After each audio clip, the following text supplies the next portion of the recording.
नमस्कार दोस्तों, stock market studies में फिर से एक बार आपको स्वागत है।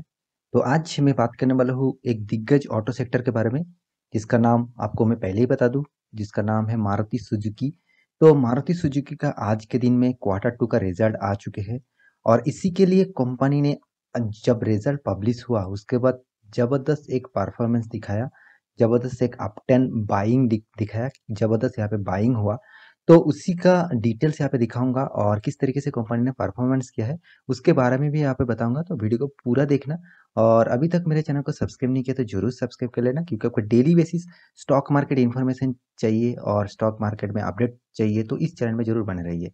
मैं डेली बेसिस बहुत सारे वीडियोज़ डालता रहता हूँ, आपको अपडेट और आपको अच्छा खासा स्टॉक के बारे में बताने के लिए। तो चलो देखते हैं आज के स्टॉक के बारे में। तो सबसे पहले मैं चार्ट पैटर्न के ऊपर आ चुका हूँ। यहाँ पे देखिए कंपनी जब आज का दिन को जो स्टार्ट हुआ करीबन एक फ्लैट मूवमेंट में कंपनी चल रहा था, तो उसके बाद यहाँ पे देखिए सडन यहाँ पे जो जंप देखने को मिला। ये जंप का जो मेन कारण है वो है आज का दिन का रिजल्ट। तो रिजल्ट पिछले क्वार्टर के तुलना से जबरदस्त यहाँ पे रिजल्ट किया है कंपनी ने, मगर पिछले सालों से कंपेरिजन करूँ तो उतना अच्छा खासा रिजल्ट यहाँ पे नहीं हुआ। तो उसका सारे जानकारी यहाँ पे आपको दिखाऊंगा और फ्यूचर के लिए इस कंपनी के ऊपर क्या राय होंगे उसके बारे में भी बताऊंगा। तो सबसे पहले चले जाते हैं रिजल्ट के ऊपर, उसके बाद सबका डेटा मैं यहाँ पे आपके सामने डिस्कस करूंगा। तो यहाँ पे देख सकते हैं Maruti Suzuki India limited company का नाम यहाँ पे लिखा गया है। तो इस कंपनी के बारे में आज बताऊंगा। मारुति के ऊपर मैं बहुत सारे वीडियो बना चुका हूँ, क्योंकि मारुति के जो सेल्स है, जो सेल्स का रेशियो है, वो हर क्वार्टर में आपको उतना अच्छा खासा सेल ग्रोथ नहीं देखने को मिल रहा था। तो इसी के नज़रिया इस क्वार्टर में भी आपको देखने को मिलेगा। यहाँ पे देखिए टोटल जितने सारे सेल्स हुए हैं, जितने सारे प्रोडक्ट सेल है, जितने सारे आदार्स इनकम हुआ है, उससे टोटल कंपेरिजन करूँ जो टोटल इनकम हुआ है कंपनी का, वो करीबन करीबन 2,10,616। यहाँ पे जो फिगर दिया गया है वो मिलियन में दिया गया है। तो आप सिर्फ फिगर देख लीजिए, करीबन करीबन 21 करोड़ भी बोल सकते हैं। तो यहाँ पे मान के चलिए 21 करोड़। तो पिछले क्वार्टर में कितना था? 18 करोड़। तो पिछले क्वार्टर में 18 करोड़ था और पिछले सालों में था 19 करोड़। तो ओवरऑल देखा जाए कंपनी ने इस क्वार्टर में जबरदस्त इनकम किया, इनकम जबरदस्त हुआ। तो सबसे पहले एक पॉजिटिव सिंबल मैं यहाँ पे देना चाहता हूँ कंपनी के इनकम के बारे में। तो कंपनी यहाँ पे जबरदस्त इनकम किया।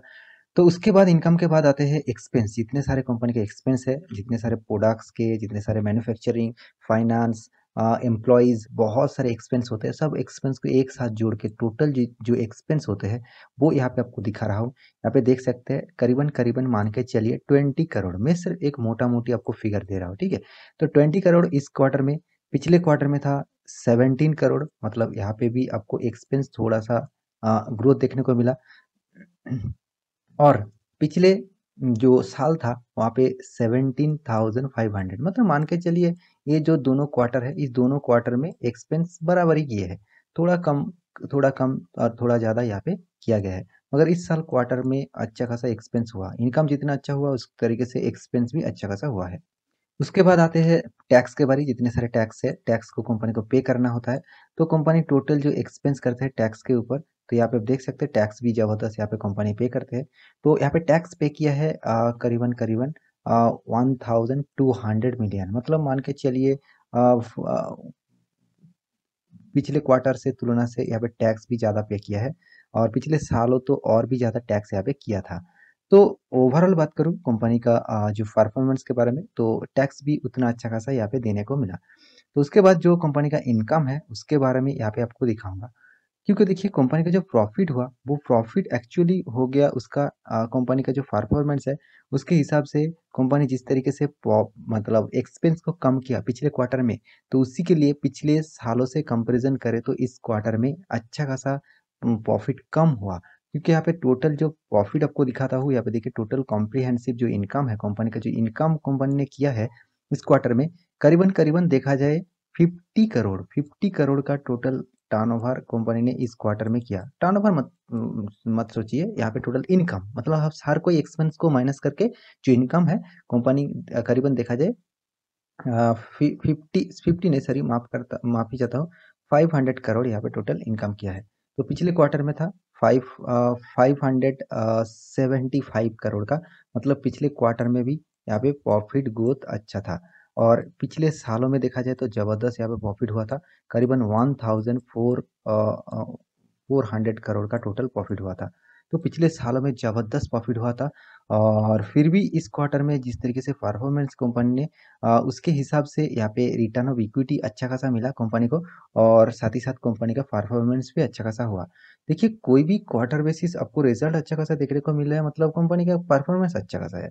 तो यहाँ पे देखिए पिछले क्वार्टर से तुलना से देखा जाए तो यहाँ पे भी मुझे प्रॉफिट थोड़ा सा कम लगा और पिछले सालों से कंपैरिजन करूँ तो मुझे बहुत कम लगा। तो फिर भी देखिए कंपनी का ईपीएस भी मतलब अर्निंग पर शेयर यहाँ पे देखिए 15.73 हो चुके हैं इस क्वार्टर में। पिछले क्वार्टर में था 14.59, पिछले सालों में था 45.41। तो ओवरऑल बात करूँ पिछले सालों से तो बहुत कम हो चुके हैं, बहुत कम यहाँ पे कंपनी ने इनकम किया है अर्निंग पर शेयर के हिसाब से। कंपनी का फेस वैल्यू अभी 5 रुपया है, मतलब कंपनी स्प्लिट भी कर चुके हैं, तो कंपनी का फेस वैल्यू अभी 5 रुपया दिखाई दे रहा है। कंपनी के कैश फ्लो के बारे में बात करूँ तो मुझे कैश फ्लो थोड़ा-सा पिछले सालों के क्वार्टर से कंपैरिज़न करूँ, मतलब साल भर की कंपैरिज़न करूँ तो मुझे थोड़ा-सा वीक लगा क्योंकि 11,625 यहाँ पे टोटल मिलियन में है और पिछले सालों में था 14,021। तो यहाँ पे भी थोड़ा-सा मुझे ग्रोथ कम देखने को मिला पिछले सालों के तुलना से। तो ओवरऑल बात करूँ कंपनी का परफॉर्मेंस ठीक-ठाक हो रहा है, तो उतना अच्छा खासा कंपनी ने परफॉर्मेंस नहीं किया। फिर भी आज के दिन जब रिजल्ट पब्लिश हुआ, कंपनी ने एक ज़बरदस्त यहाँ पे परफॉर्मेंस दिखाया है। तो यहाँ पे मैं चार्ट पैटर्न के ऊपर आ चुका हूँ, पहले आपको चार्ट पैटर्न दिखा दूँ तभी आपको पता चलेगा कंपनी आज के दिन किस तरीके से परफॉर्मेंस किया। करीबन आप देखिए यहाँ पे 1 डे का चार्ट पैटर्न है, आपको एक बार में 10 मिनट का और 5 मिनट का चार्ट पैटर्न लगा देता हूँ। अब ठीक है, देखिए कंपनी में कितना वोलेटिलिटी हुआ है 5 मिनट में, कंपनी इस कैंडल से स्टार्ट हुआ, मतलब मान के चलिए इस कैंडल से स्टार्ट हुआ। उसके बाद देखिए किस तरीके से कंपनी परफॉर्मेंस किया। उसके बाद इस टाइम पे जो रिजल्ट आया, उसके बाद कंपनी ने जिस तरीके से उछाल दिया, देखिए उछाल देने के बाद नेक्स्ट जो कैंडल है उस कैंडल में थोड़ा-सा आपको ज़बरदस्त गिरावट हुई देखने को मिला। मतलब इस कैंडल में ज़बरदस्त बाइंग, सेकंड कैंडल में ज़बरदस्त सेलिंग भी हुआ। देखिए सेलिंग होने का जो मेन कारण है कंपनी का जो क्वार्टर बेसिस रिजल्ट है पिछले क्वार्टर से तुलना करें तो रिजल्ट उतना अच्छा खासा नहीं हुआ, तो इसलिए शायद यहाँ पे प्रॉफिट बुकिंग भी हुआ। मगर जिस तरीके से और दूसरा जो कैंडल है वो दोनों कैंडल में जिस तरीके से बाइंग हुआ है, जिस तरीके से अपट्रेंड गया है, तो इसको देख के आपको ज़रूर लगेगा कंपनी में कुछ तो अच्छा खासा हुआ है। तो जो अच्छा खासा देखने को मिला वो है अर्निंग पर शेयर बढ़ा कंपनी का, साथ ही साथ कंपनी का इनकम भी बढ़ा, मगर हाँ, ज़्यादातर एक्सपेंस किया और टैक्सेस ज़्यादा देना पड़ा, तो इसलिए इन प्रॉफिट कंपनी का उतना अच्छा खासा पिछले क्वार्टर के तुलना से कम मिला, मगर इनकम बहुत ज़्यादा बढ़ा। तो देखिए कोई भी कंपनी का इनकम बढ़ रहा है तो फ्यूचर में उसके पोटेंशियल ज़रूर बने रह सकते हैं। तो कंपनी का ऑब्वियसली कर्जा है और उस कर्जे को हर कोई डेट को वहाँ पे माइनस करना होगा, एक्सपेंस जितना है और टैक्सेस जितना है उसका माइनस करना पड़ेगा। उसी के लिए इस कंपनी ने अच्छा प्रॉफिट नहीं कमा पाया जिस तरीके से कंपनी ने इनकम किया था। तो मेरे कहने का मतलब आप समझ चुके हैं। तो कंपनी के बारे में बात करूँ, कंपनी दिग्गज कंपनी है, 2,20,400 करोड़ का मार्केट कैपिटलाइजेशन है। कंपनी का प्राइस रेंज मुझे एकदम हाई लेवल में, मतलब बहुत अच्छा खासा प्राइस रेंज में आपको देखने को मिला है। देखिए आप इस स्टॉक में खरीदारी नहीं किए हैं फिर भी इस स्टॉक के बारे में ज़रूर देखिए क्योंकि कंपनी का जो परफॉर्मेंस है वो मुझे अच्छा खासा लग रहा है। तो ऑटो जितने सारे सेक्टर्स हैं उसमें तो बहुत दिनों तक बहुत सारे दिक्कत चल रहा है, तो इसीलिए ऑटो सेक्टर में उतना तेज़ी आपको कोई भी स्टॉक में नहीं देखने को मिलेगा। तो इस कंपनी का जो return of capital employed and return of equity मुझे थोड़ा-सा बहुत वीक लगा। तो कंपनी के बारे में जो बात करना था, जो पॉजिटिव न्यूज़ है, वो कंपनी ऑलमोस्ट डेट फ्री है। देखिए, आप टाटा मोटर्स को देखेंगे बहुत सारे डेब्ट है और भी जितने सारे ऑटो सेक्टर है उसमें बहुत सारे डेब्ट है। मगर एकमात्र मारुति में आपको देखने को मिलेगा यहाँ पे डेट फ्री कंपनी है और क्वार्टर बेसिस अच्छा खासा यहाँ पे रिजल्ट भी करते हैं, साथ ही साथ डिविडेंड भी कंपनी ज़बरदस्त देते हैं। तो कुछ नेगेटिव इश्यू भी है, नेगेटिव इश्यू तो ज़रूर रहेंगे क्योंकि उसका जो सेल्स ग्रोथ, प्रॉफिट ग्रोथ बहुत मुझे कम दिखते हैं। और कंपनी के कॉम्पिटिटर के हिसाब से कंपनी लार्ज कैप कंपनी है और नंबर 1 पोजीशन में भी बिलॉन्ग करते हैं। तो कंपनी के आपको हर सालों का परफॉर्मेंस दिखा दूँ तो आपको लगेगा कंपनी ज़बरदस्त परफॉर्मेंस कर रहा है। ऑब्वियसली कंपनी ज़बरदस्त परफॉर्मेंस कर रहा है, सिर्फ़ के सिर्फ़ तो लॉकडाउन के सिचुएशन में। देखिए यहाँ पे आप कहेंगे सर 2018 में 7,000 करोड़ था, 2017 में 7,000 था, 2019 में 7,000 था, मान के चला और 2020 में लॉकडाउन शुरू हो गया, ठीक है, 5,000 करोड़ प्रॉफिट है, वो भी मान के चल रहा हूँ। मगर यहाँ पे 2020-21 में क्यों इतना कम हुआ, इसका कारण एक ही है। देखिए 2020 में सेकेंड मतलब जो लॉकडाउन है वो सेकेंड लॉकडाउन स्टार्ट हुआ था। तो सेकेंड लॉकडाउन स्टार्ट होने के बाद कंपनी में हर कोई सेक्टर में बहुत दिक्कत झेलना पड़ा, तो उसी का नज़रिया यहाँ पे देखने को मिला है। देखिए जिसका बिजनेस ऑनलाइन है, जिसका कारोबार ऑनलाइन माध्यम से है, तो वो तो परफॉर्मेंस अच्छा किया है और आईटी सेक्टर बहुत अच्छा परफॉर्मेंस किया है क्वार्टर कोरोना के फर्स्ट लॉकडाउन और सेकेंड लॉकडाउन में। मगर जितने सारे ऑटो सेक्टर है उसको बहुत दिक्कत झेलना पड़ा इस क्वार्टर सेकेंड वेव के चलते हुए। तो इसीलिए इस कंपनी ने प्रॉफिट यहाँ पे थोड़ा सा कम किया। तो कंपनी का रिटर्न के बारे में बात करूँ तो मुझे 10 सालों में 21% दिखा और सारे जो साल है इस साल में बहुत कम यहाँ पे मुझे परसेंटेज देखने को मिला। तो यहाँ पे सेल्स ग्रोथ भी मुझे वीक लगा, प्रॉफिट ग्रोथ भी वीक लगा और रिटर्न ऑफ इक्विटी एवरेज लगा।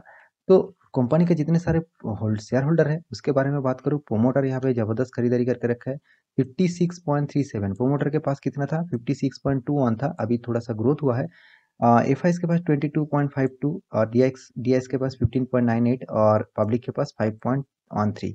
तो ओवरऑल बात करूँ कंपनी के हिस्सेदारी सबके पास बराबर है। देखिए एफ और डी भी इस कंपनी में माल उठा कर रखा है क्योंकि कंपनी में पोटेंशियल जरूर है। मैं एक बात आपको कहूँगा, कंपनी में पोटेंशियल जरूर है, मगर हाँ एक बात भी, ये बात भी सही है, ऑटो सेक्टर में आपको अच्छा खासा रिटर्न आपको कोई भी कंपनी में नहीं मिलेगा। हाँ आप कहेंगे सर टाटा मोटर्स में अच्छा खासा रिटर्न मिला। देखिए वो तो एक नया प्रोजेक्ट लॉन्च किया इलेक्ट्रिक व्हीकल का, उसके ऊपर ज़्यादा फोकस किया और इसलिए टाटा मोटर्स बहुत तेजी से भाग रहा है, ठीक है। मगर आपको उसका एवरेज देखना है, लाइफ टाइम का चार्ट पैटर्न देख लीजिए, उसमें आपको 10 साल में कितना रिटर्न दिया वो देख लीजिए। आपको हर कोई ऑटो सेक्टर में उतना अच्छा खासा परफॉर्मेंस नहीं देखने को मिलेगा। तो मारुति के बारे में बात करूँ तो मारुति जबरदस्त कंपनी है।